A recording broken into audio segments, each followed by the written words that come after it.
The votes for President of the United States are as follows. Donald J. Trump of the state of Florida has received 312 votes. Kamala D. Harris of the state of California has received 226 votes. The United States Congress certifies Donald Trump as the winner of the 2024 presidential election. So what can we expect from the new Trump administration? Hi everyone, I'm Sean Caleb sitting in for Anna Naidu, and this is The Heat.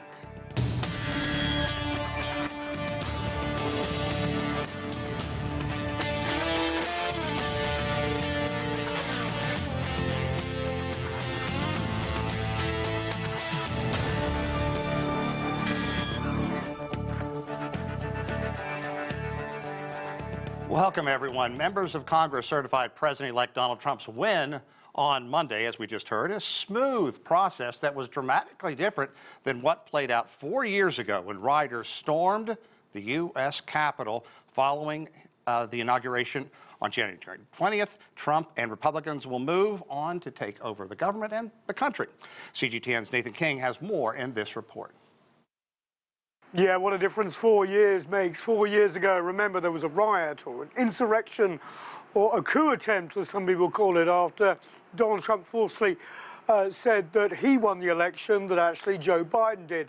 This time, after Trump actually did win, for a second time, peaceful certification of the votes, and hardly a word spoken about January the 6th inside the Capitol Rotunda. Last time, of course, rioters were shouting, "Hang Mike Pence," the then Vice President, who, in his role as President of the Senate, was there to certify the election results. Well, he went into hiding in the Capitol complex. Now, peacefully, the now Vice President, acting in her role as the President of the Senate, Kamala Harris, who lost the election, presided over the proceedings and read out the results from the Electoral College. Let's take a listen. The votes for President of the United States are as follows. Donald J. Trump of the state of Florida has received 312 votes. Kamala D. Harris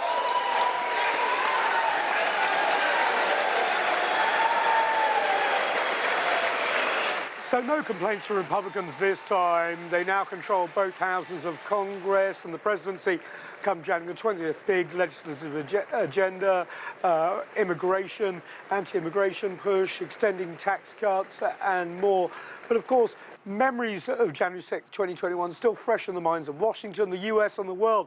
Over 100 police officers were injured that day, and there were several deaths, and 1,000 people have been convicted, with hundreds more still facing prosecution. It was the biggest investigation in the history of the US Justice Department, and of course there was loads of evidence. Judges handed down their sentence, but the now incoming US President Donald Trump calls them hostages.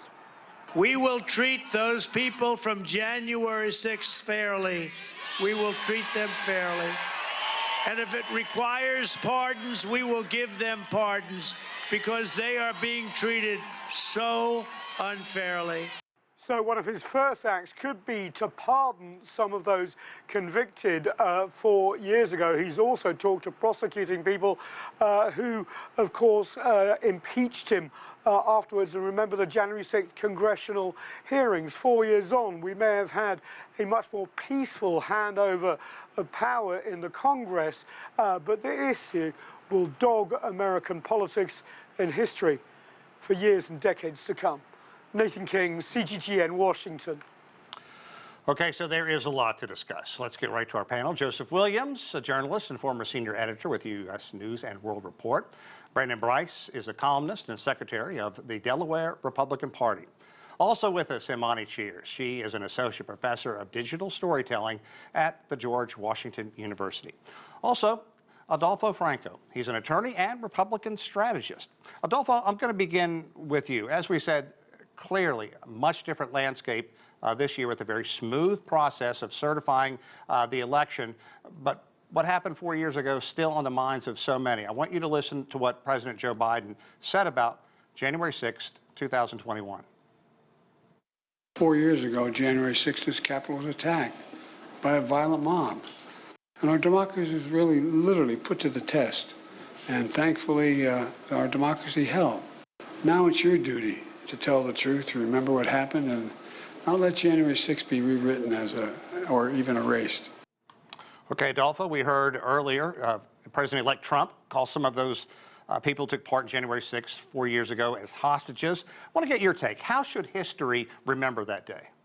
Well, first of all, I'm always amazed on this network and seeing Nathan King's grieving face and living in the past. The fact of the matter is the American people, as witnessed by this election, as Jim Carville, a noted Democrat strategist, said, we're focused on the issues that affect their lives, not on this political circus and this mob 4 years ago, political circus meaning the committee and so forth. The real issue of the American people is reconciliation on tax reform, no tax on tips, no tax on overtime, moving the Trump agenda forward, lowering prices for food and for energy. That's the issue.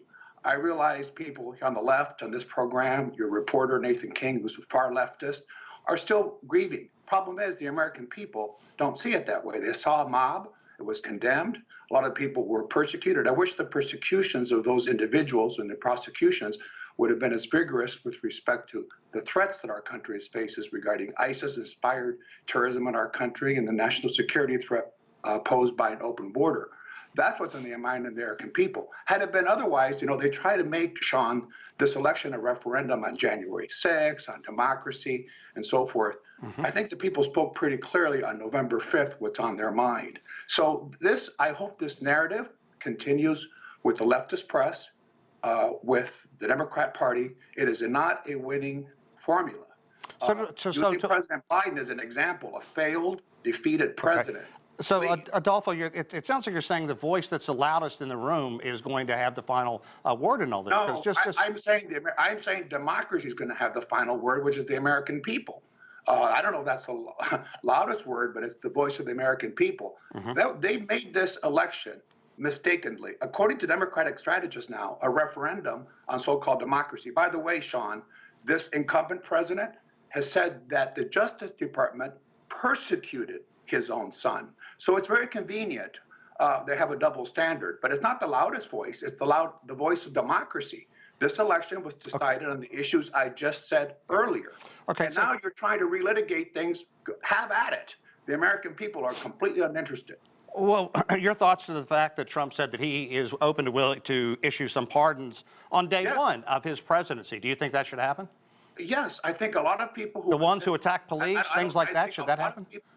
I think it should happen, and I think it will happen. I think many people were actually persecuted just for being present at the events and committed no crimes. He has said very clearly he will look at them case by case. Now, some people who committed some crimes or against the police or so forth, that's a different story. But I hope the energy, the Justice Department is focused on the enemies that our country is facing from overseas and the insecurity that's being caused by our open border. Okay. That's where the emphasis will be in this new administration. Imani, if I can turn to you, let's talk about the people who really led the January 6th investigation, because there are a lot of concerns that Trump is going to seek retribution against his political enemies, and some are encouraging Biden to issue preemptive pardons for individuals such as Liz Cheney and former Speaker of the House Nancy Pelosi. And secondly, if I can, two-part question here. 6 out of 10 Republicans said that they have a great deal of confidence, or quite a bit of confidence, that the votes in last year's presidential election were counted correctly. So what do we have here for Republicans? They flip a coin, heads we win, tails we do it again?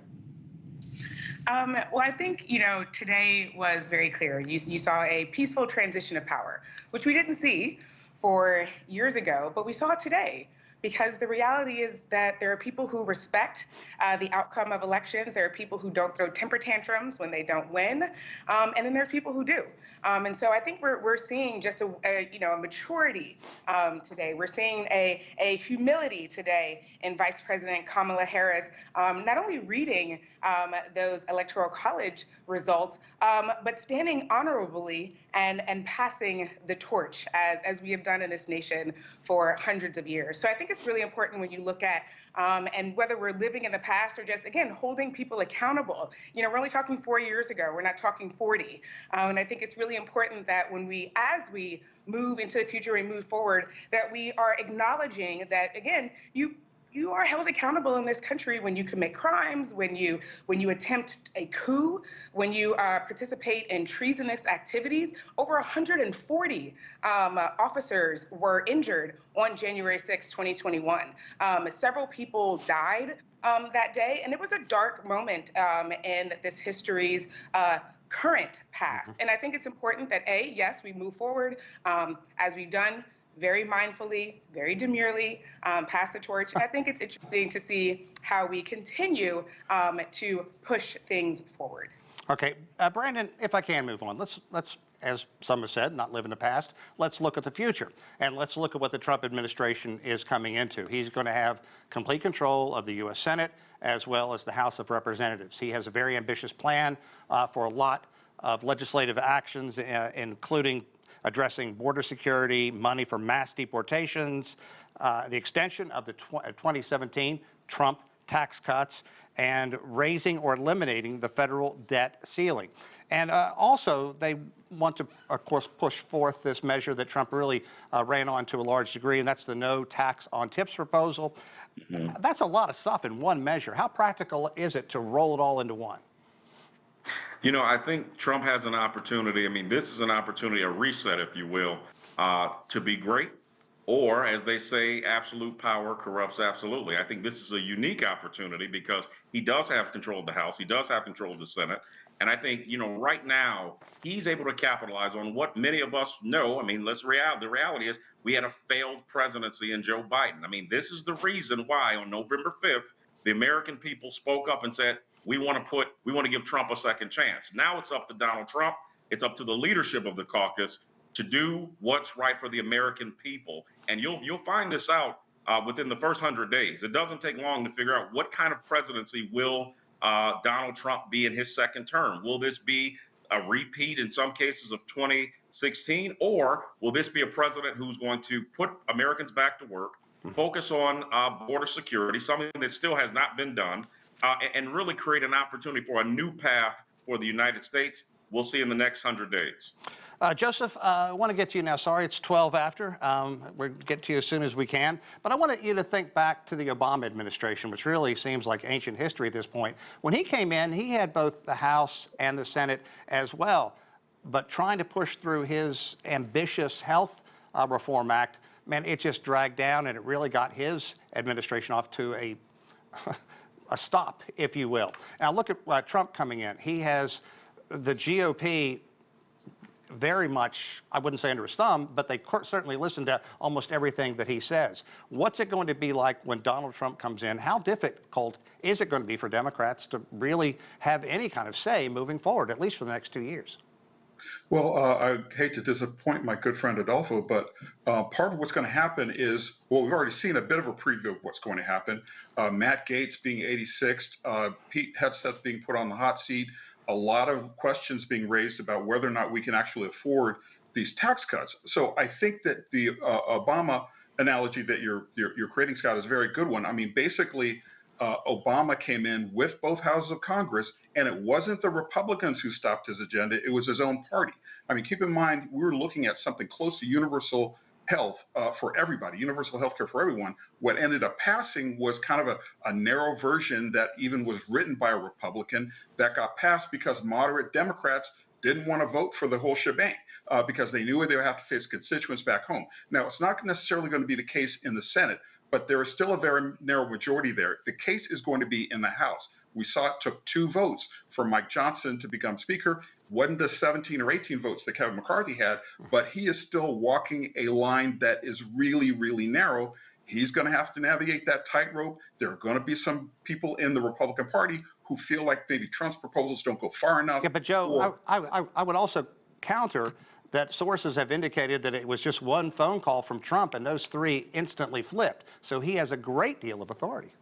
That is true, but how long is that going to last? I mean, he can twist some arms right now. I predict that it's not going to last all that long. Yes, he'll get a lot done. Yes, he'll get most of his agenda passed. But I think there are things like Matt Gaetz that some people simply will not be able to stomach.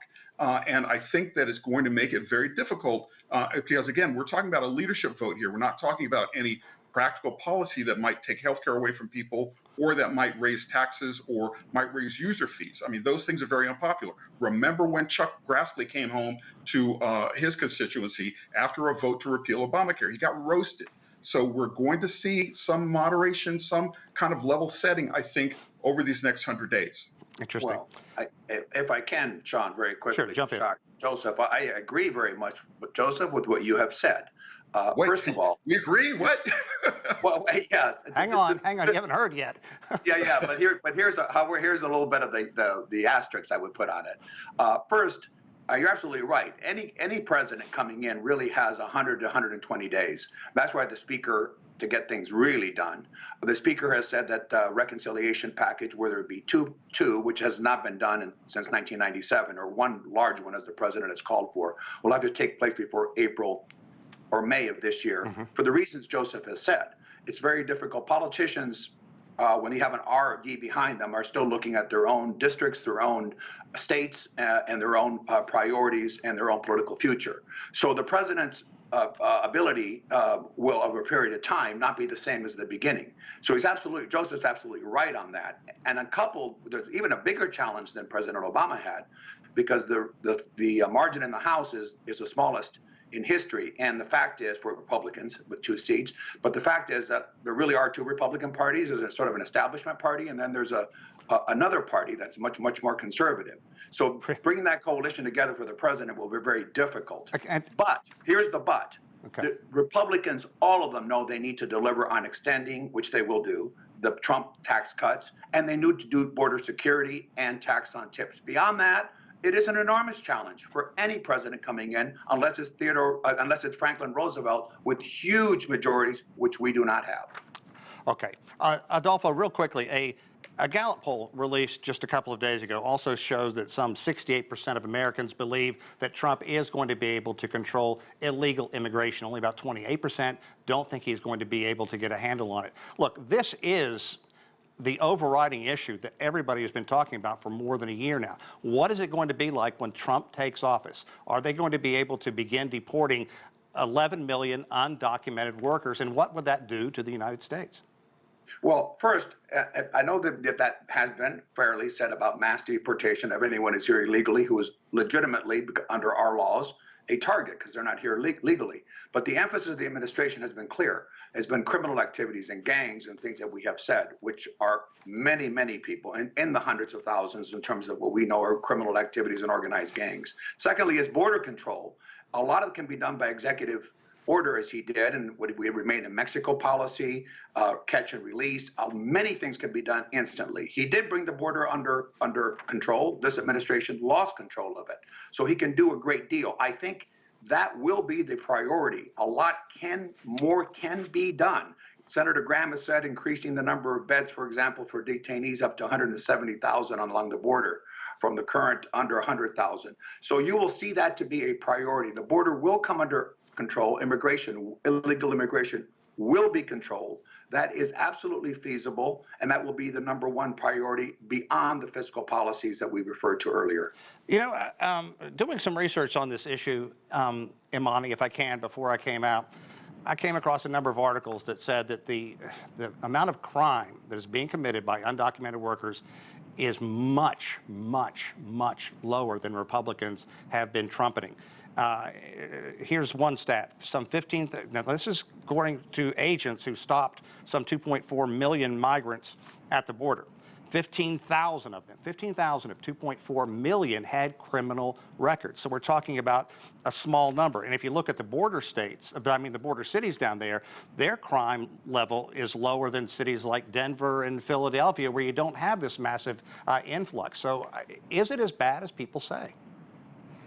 Thank you so much for bringing up that point. And I think it's really critical for us because, again, we talked about sort of the narrative at the beginning of this conversation. And I love that word as an educator and a digital storyteller because there's a narrative that, you know, all of this illegal immigration and undocumented immigrants are really causing so much havoc. And the reality is actually our domestic terrorism, white supremacists far outlie and outreach the number of violent crimes committed needed in this country, far more than individuals born outside of our borders. And I think if there was a priority shift, right, let's shift that narrative, but let's also shift the priority. If the idea is really keeping communities safe, right, then we should be focusing on domestic terrorism equally, if not more, than we are focused right now on this illegal immigration and these numbers that, again, are lower than the narrative that likes to get spun around and widely spread. That's just really a lot of myths and disinformation. You know, like, immigrants are not eating your cats and dogs. They're not,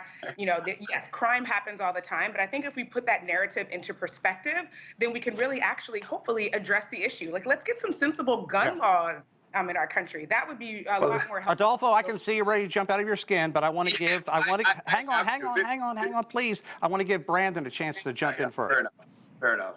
You know, first of all, when we start talking about white supremacy and gun laws, these are always talking points. But one thing I think with Donald Trump, he in the debate, he mentioned the concept of black jobs. And I think he was on the right track. He was probably on the wrong train in saying that we're not talking about necessarily, those immigrants creating crimes. What we're really talking about is wage wars. And the fact that in this country, you can pay an immigrant much less, that undervalues and impacts who, specifically communities of color, when we're talking about hiring or when we talk about the jobs that you can underpay. And so I think that's the real argument. And let's be very clear about November 5th and why people, I think, gave Trump a second chance is because it's about the economy. Even James Carville said that. He who owns the argument on the economy wins the race, and Donald Trump clearly won that. So I think the narrative of immigration is a problem, but I don't think it's the problem of those immigrants being criminals. I think it's a wage war that Trump is trying to convey, but maybe didn't have the right language to use. Brandon, I worked in New Orleans for 6 years. I know James Carville really well. He got a lot wrong in this last election, and I'm sure he'd be the first one to say that. But I want to move on real quickly and talk about tariffs, because the Washington Post is reporting that Trump's aides are exploring new tariff measures that would be applied to every nation, but only cover critical imports. And people who have been following this say this is a key shift from his 2024 presidential campaign, because every economist has been saying, look, you want to put tariffs on, go ahead, but it's going to cost people in the United States and throughout the world more money. Yeah, one reality, where I'm from, Detroit, Michigan, the reality is somebody's got to buy your product. And so I think that's going to be, again, another issue that may be challenged by his own party. One thing Adolfo said that I actually agreed with is, I think the biggest challenge now that he has the majority, just because you have the majority doesn't mean that your own party won't have issues. And when we start coming down to those jobs and tariffs and trade and imports and states like Michigan or states like Wisconsin that rely heavily on selling their product to China and overseas, this could be a serious issue for Trump, depending on how he navigates that and the policies that go forth in Washington. Joe, I want to give you a chance, because you and I have talked about tariffs a number of times recently. Your thoughts on what we've heard from Trump so far and what we just talked about, the fact that it could be in the process of being altered somewhat. Well, I think that's very much a case of what Trump is very skilled at. He made the argument during the campaign, tariffs across the board on everybody, including Canada, including Mexico. And now that's kind of modulated a bit to where he kind of understands and maybe has gotten the memo from tons and tons of economists who said that's not a great idea. And the thing that I find most interesting about Trump as a politician is he can do that. He can say, well, that was then, this is now, when a lot of politicians can't really get away with that. I think tariffs are a bad idea. I think that wage inflation, as your previous guest mentioned, I think that's a consideration as far as immigration is concerned, but I'm not so sure that it's the only or one of the most significant impacts about jobs in the Black community. I think there are a lot of other factors that go into there, not to mention the fact that you do have companies that actively seek immigrants to do this labor because they know they can pay them less, and they're not going to do that for Black workers, because Black workers have protections.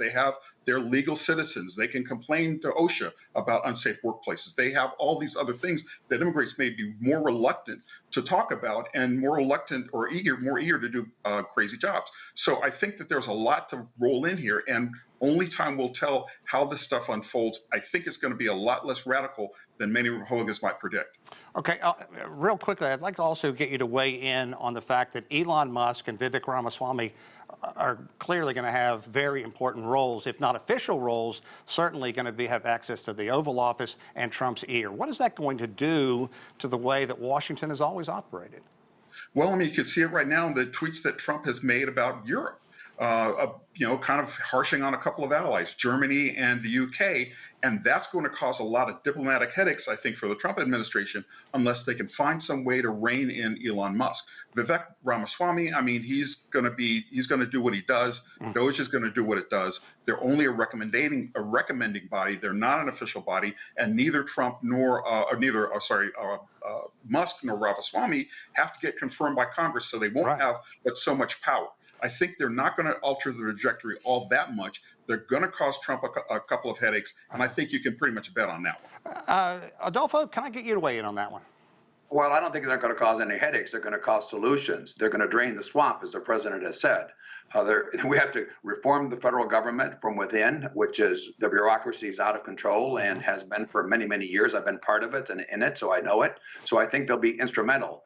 On things like tariffs, let's be clear. President Trump imposed them on China, and this administration kept them on China, although they opposed it initially.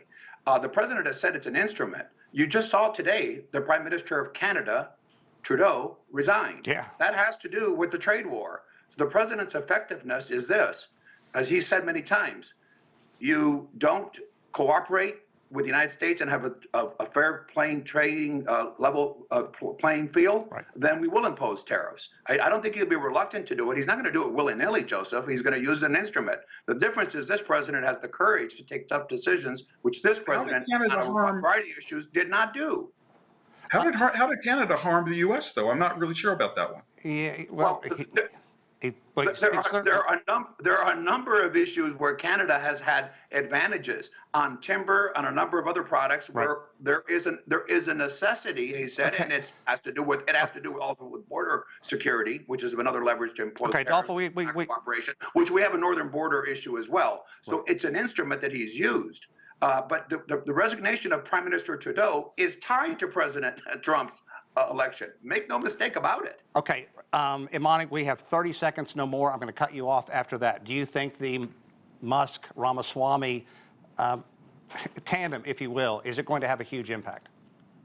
I think, as you know, the panelists have already mentioned, that it's definitely going to be impactful. We see that with the way in which they're able to sway public opinion. Everything about the conversation around B1 visas, and we want some immigrants in this country, we don't want others, and how that plays into a number of things. I work in the educational system, so I deal with that intimately, but I think it's going to be impactful. Okay, thank you all. I really appreciate it. This half hour went quickly. Maybe next time we'll have a full hour. Who knows? That's it for this edition of The Heat. I'm Sean Caleb's here in Washington, D.C. Thanks so much for watching.